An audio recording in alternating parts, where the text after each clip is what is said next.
Hello and welcome to Mr. Linford's math course. In today's discussion, we're going to be exploring how to perform the operation of division on radical expressions and what the concept of rationalizing a radical expression or rationalizing the denominator of a radical expression is. In particular, we're going to be discussing the division property of radicals, how to actually perform the division and this thing called rationalizing. And first, we're going to really start by defining what it means to be a simplified radical expression. So as we've been exploring radical expressions, we've been trying to really define for ourselves what does it mean to have simplified down a radical as much as possible. So in the first statement here, we see that a radical expression, if it's simplified, must have no factors raised to a power greater than or equal the index.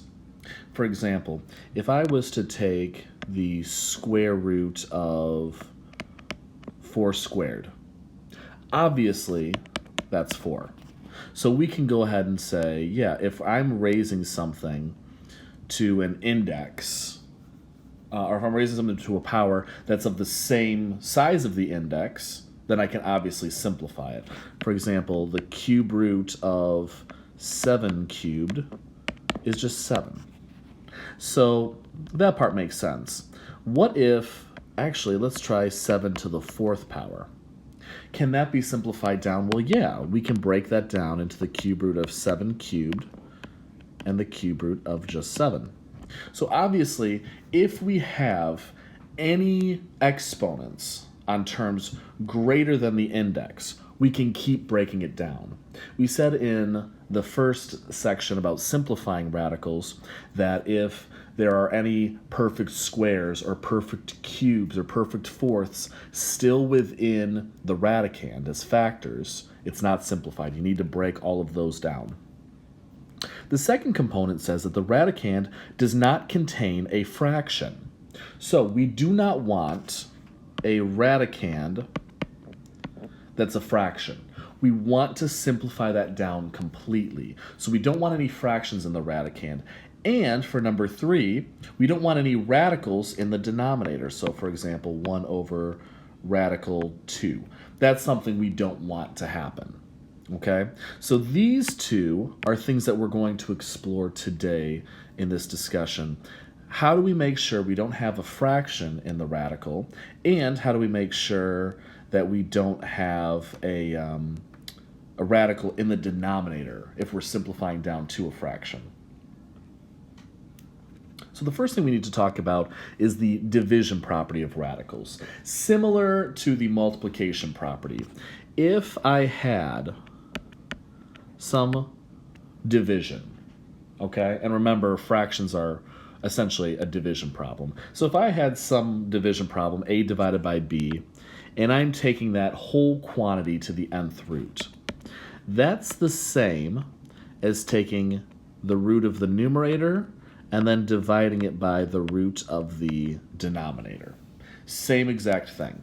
Very similar to our work with multiplication. If you remember the multiplication property, that said if you're multiplying radicands for any nth root, you can take the root of each of the factors individually. So for this, we're going to say we can take the root of the numerator and denominator individually. So with that in mind, let's try to apply this. So we have the square root of 25 over 36. That means we can take the square root of 25, and then we can divide that by the square root of 36. And we'll end up with 5 over 6. That's pretty simple. And we can check that. We can always check our work to make sure. If I take 5, 6, and I square it, I should get 25 over 36 back. And we do. So it works out. Now let's use this idea to help us simplify down some of these problems. Again, we know they're not simplified because, well, 1, the exponents are greater than the index. But 2, we don't want to have fractions as our radicand. We can always break those down. So using our property, let's take the square root of a to the 6th and the square root of b to the 4th. So maybe I'll do some work to the side here. A to the 6th is a times a times a times a times a times a. There are 6 a's. I'm going to make groups of 2. 1, 2, 3. A times a. Another a times a. And another a times a. Square root of a times a is a. Square root of a times a is a. Square root of a times a is a, so I get a cubed as my answer. So the square root of a to the 6 is a cubed.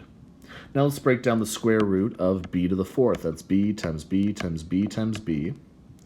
I can make 2 pairs here, so I got the square root of b times b, square root of b times b again, and I know that the square root of b times b is just b, and the square root of b times b is just b. So we get b squared. The square root of b to the 4th is b squared. Hopefully you're noticing a little pattern that's happening when we take these roots. When I'm taking the square root of a to the 6th and I get a to the 3rd, it's like I've divided the exponent by 2. Same thing for the 4th when I get b to the 2nd.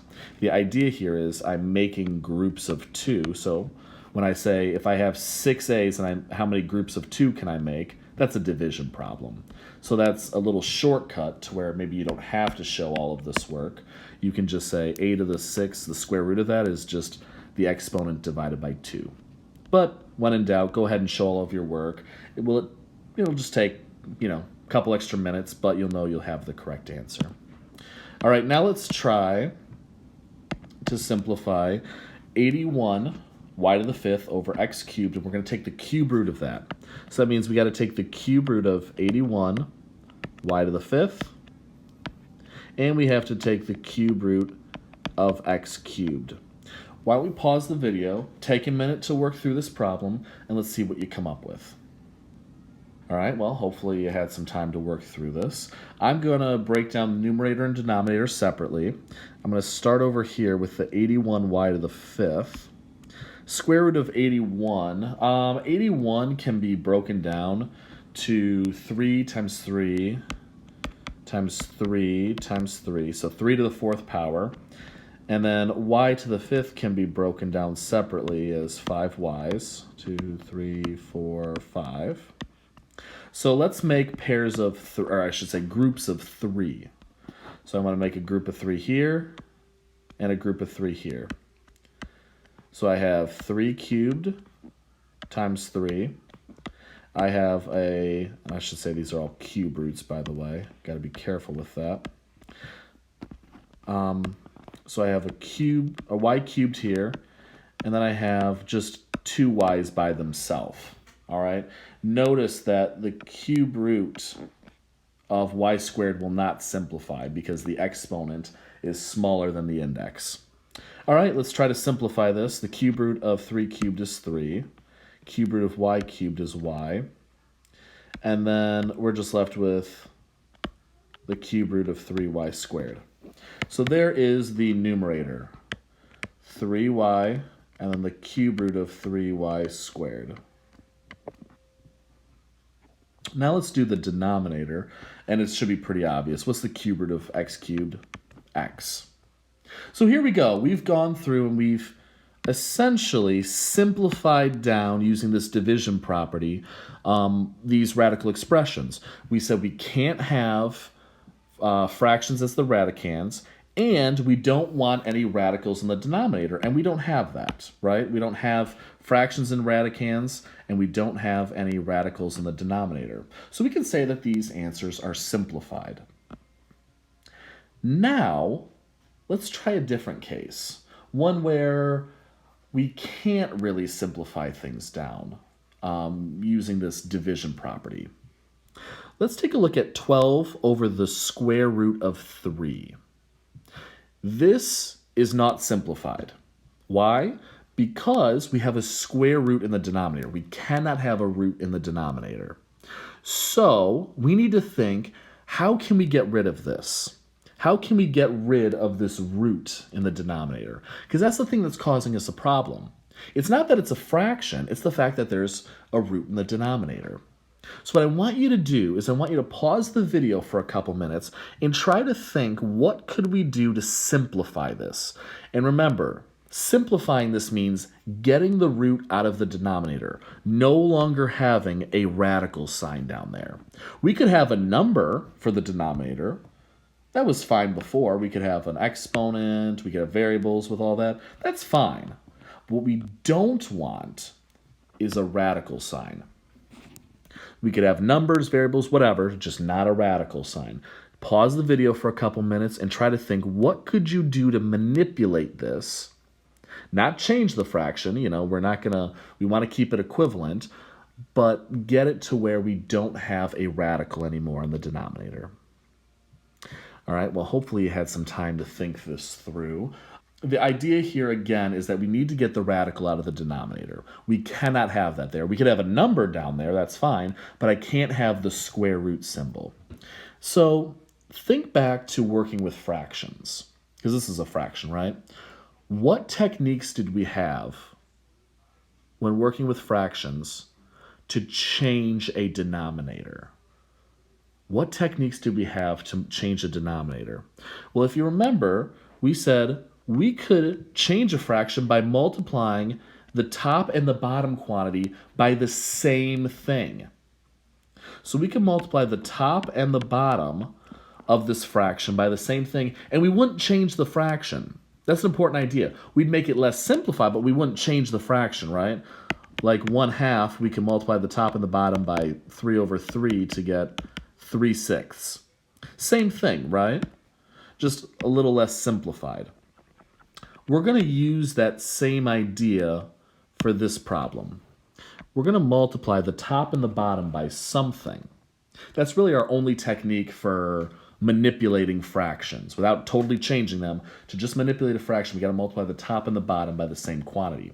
Now, what is that quantity? What do we want to multiply the top and the bottom by? Well, my goal is to get rid of that radical. So, to get rid of that square root 3, what could we do? Well, if I have a square root 3, what would happen if I multiply it by root 3? And if I do it to the bottom, I have to do it to the top.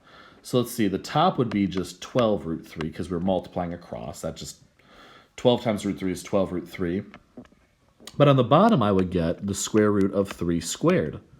Hey, that simplifies down. 12 root 3 over 3. The square root of 3 times the square root of 3 is 3. So the big idea here is that we are going to multiply by the quantity to create a perfect root. So we created a perfect square right here. So I had root 3, so I multiplied it by root 3. Let's try this problem out now.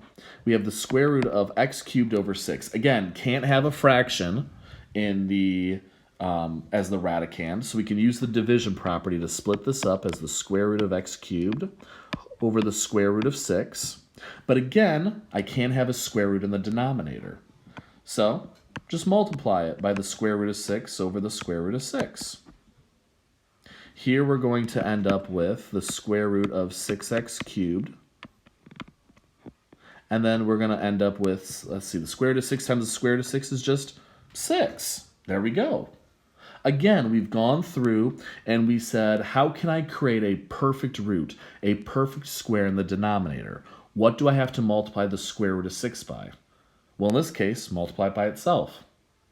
Now, hopefully you're also recognizing in here that, wait a minute, there's something we can simplify down further.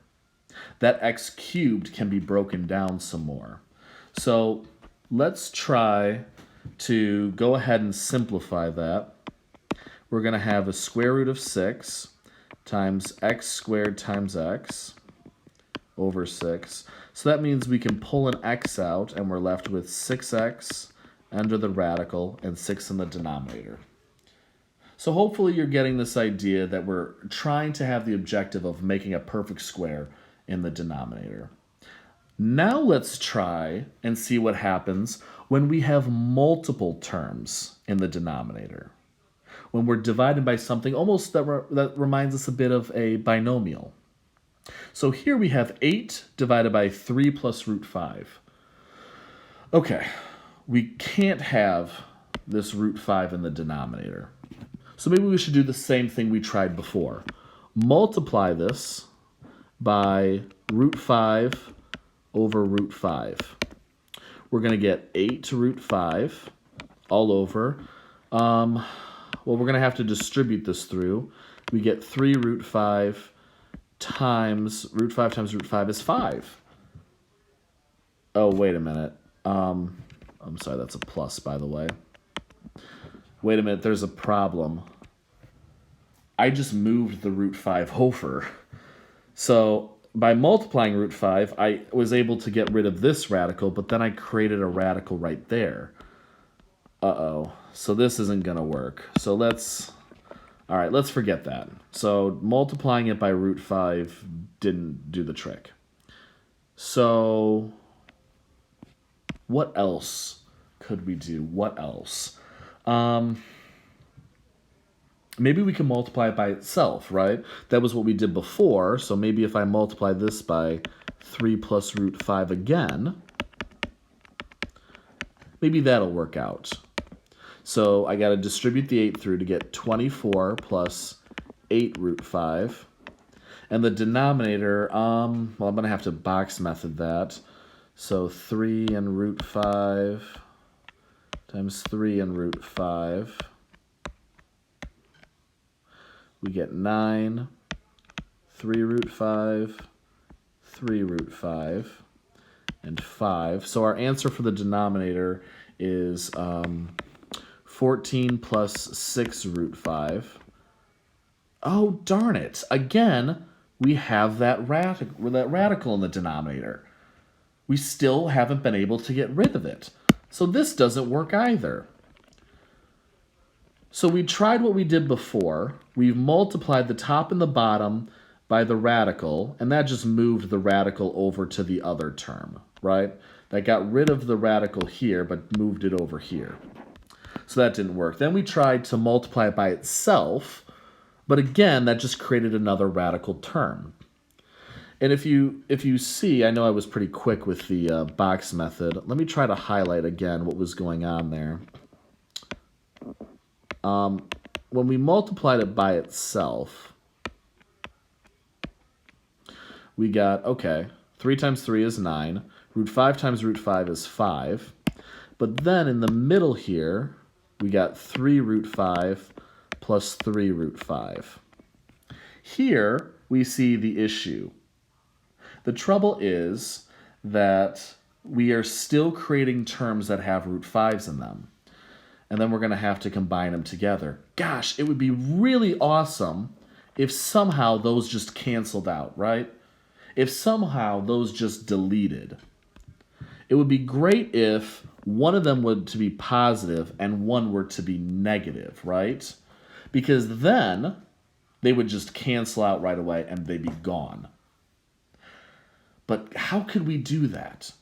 How could we get it to where we multiply 3 plus root 5 by something to where these terms cancel out, to where one of them has to be negative? Well, hopefully you're seeing that we could do this if we multiplied the top and the bottom by 3 minus root 5. What we would have in this case, if we multiplied the top and the bottom by 3 minus root 5, we would end up with, okay, 3 times 3 is 9. 3 times negative root 5 is negative 3 root 5. 3 times root 5 is 3 root 5. And root 5 times negative root 5 is just negative 5. And what do you know? Those middle terms will cancel out. This is called multiplying by the conjugate. That's an important term to recognize. The conjugate is I guess one of the ways of thinking about it is it's the identical binomial or the identical expression with a different sign. So the conjugate of a plus b is a minus b. Some more formal definitions say that the conjugate is the other factor of the difference of squareds. Really, what I need you to understand is the conjugate is, if I gave you 7 plus root 2, you'd say the conjugate is 7 minus root 2. Okay? That's the big idea with what the conjugate is. And it only works for 2 terms. We're only going to work with this in 2-term expressions. So like 3 plus 5, 7 plus root 2, whatever. So let's go ahead and do this multiplication. We end up with a 24 minus 8 root 5 all over, well, we can see from our box method that the middle term's canceled, and we're left with 9 minus 5, which is 4. And there we go. We have 24 minus 8 root 5 over 4. Now, you can simplify this further. You could factor out a 4 from the top, or divide everything by 4 and get 6 minus 2 root 5. And you could say that's your final answer. Let's use the same idea here in practice problem number 2. Pause the video, take a minute to do it, try it out yourself, and then let's see where we go from here. All right, so for this problem, we are going to multiply the top and the bottom by the conjugate of the bottom. What we're essentially doing is we're creating a difference of squared situation. So instead of multiplying the bottom, by itself, we're going to multiply it by the cube root of 3, the square root of 3 minus the square root of y. And what we do to the bottom, we have to do to the top. So the square root of 3 minus the square root of y. So, it'd probably be a good idea to set up some box methods on the side here. So 3, the square root of 3, and the negative square root y. Then we have root 3 and negative root y. So this is the numerator. Root 3 times root 3 is 9. Negative root y times negative root y is positive y. This is negative root 3y. This is negative root 3y. So there's our numerator. We're going to end up with 9 minus 2 root 3y plus y. And then we have our denominator, root 3 root y, and root 3 negative root y. Let's see, root 3 times root 3 is 3. Negative root y times positive root y is negative y. We get positive root 3y, negative root 3y. Obviously, these are going to cancel, so our denominator becomes 3 minus y. And there we go. There's our final answer. All we did was multiply by the conjugate to the top and the bottom. That forces the denominator to cancel out the middle terms, to cancel out the work with the radicals.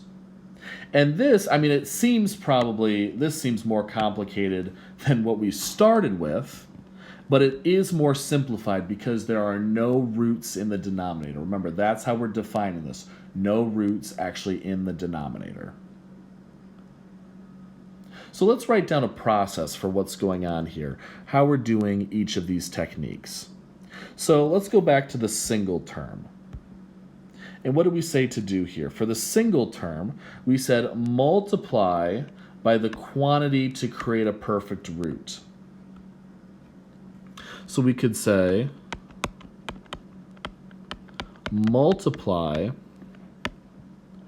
the numerator and denominator by values, or a value that would make the denominator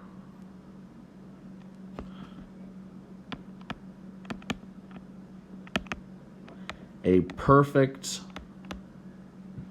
root. So if I had something like, and this will be a nice little example. If I had something like 2 over the cube root of x, what would I multiply the top and the bottom by? Well, I need the cube root of x to turn into a perfect cube. So I'm going to multiply by x squared, the cube root of x squared. What I'm doing here is there was only one x that I was taking the cube root of. If I had 2 more, then I could have, as we'll see, the cube root of x cubed. And that can simplify just down to x.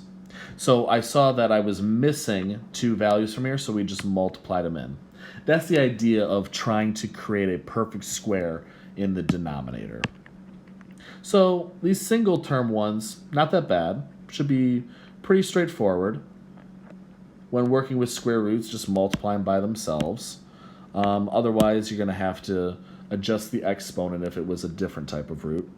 Now, when it comes to two-term expressions, 2 terms in the denominator, and if we have to rationalize it, we are going to have to multiply the top and bottom, or the numerator and denominator, by the conjugate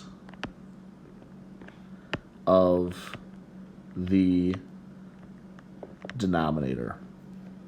Identify what the conjugate is, and then multiply it to the top and the bottom. This will cancel out the radical terms. Think back to the difference of squares. That's essentially what we're relying on here to cancel out those middle terms. Now let's practice a couple problems. We have some single term denominators here. Pause the video, take a couple minutes to work this through yourselves, but I'm going to go ahead and start solving these. I want to multiply the top and the bottom by the square root of x. So we end up with 2 root x. And on the bottom, root x times root x is just x. Over here we have 5 over the 4th root of y. Now notice there's only one y under the radical. If there were 4, then I could simplify this whole thing. So what I want to do is actually go and multiply the top and the bottom by the 4th root of y to the 3rd.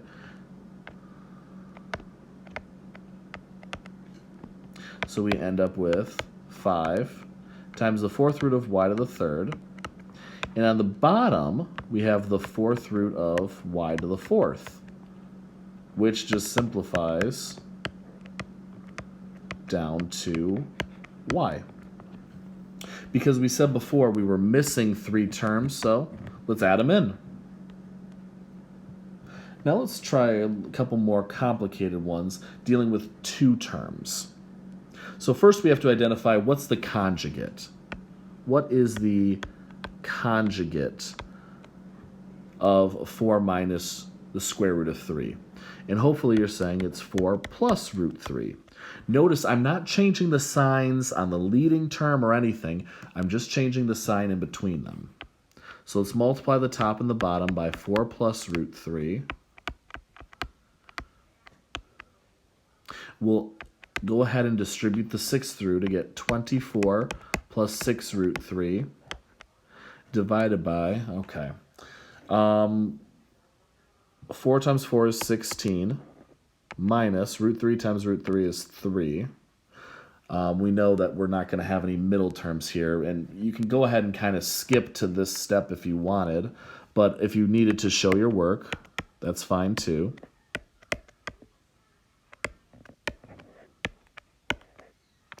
So 4 times 4 is 16, 4 root 3, negative 4 root 3.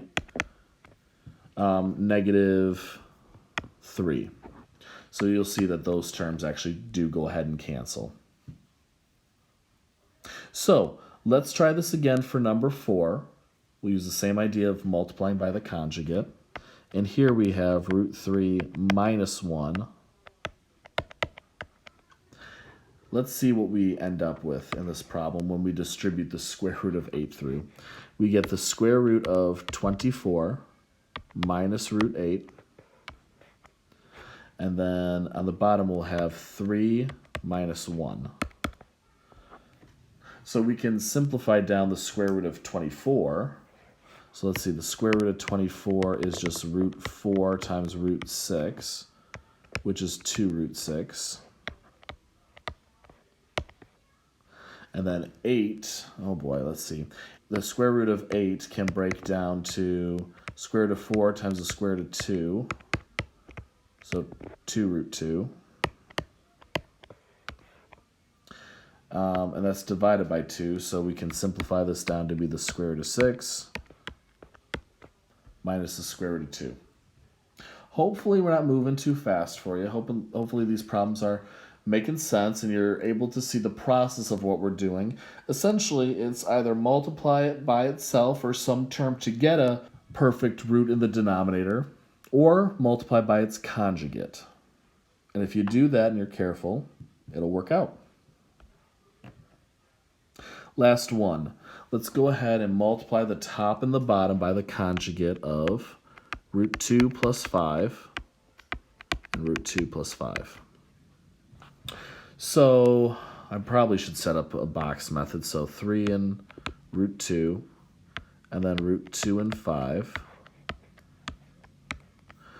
That's 3 root 2, 15. That's a 2 and a 5 root 2. So here we've simplified the numerator. We have, oh gosh, let's see. We have a 17 plus 8 root 2. And then what do we want to do for the denominator? That would become root 2 times root 2 is 2, minus 5 times 25. So we'll end up with a 17 plus 8 root 2 over negative 23. And that's essentially the idea of rationalizing, doing whatever you need to get the radical out of the denominator. If you have any questions or are unsure about any of the problems or want to go over any or have any comments about the video, feel free to contact me at klinford@wccnet.edu. That's KLINFORD at wccnet.edu. Leave me a comment, let me know what you think, or if you have any questions. And until next time, take care.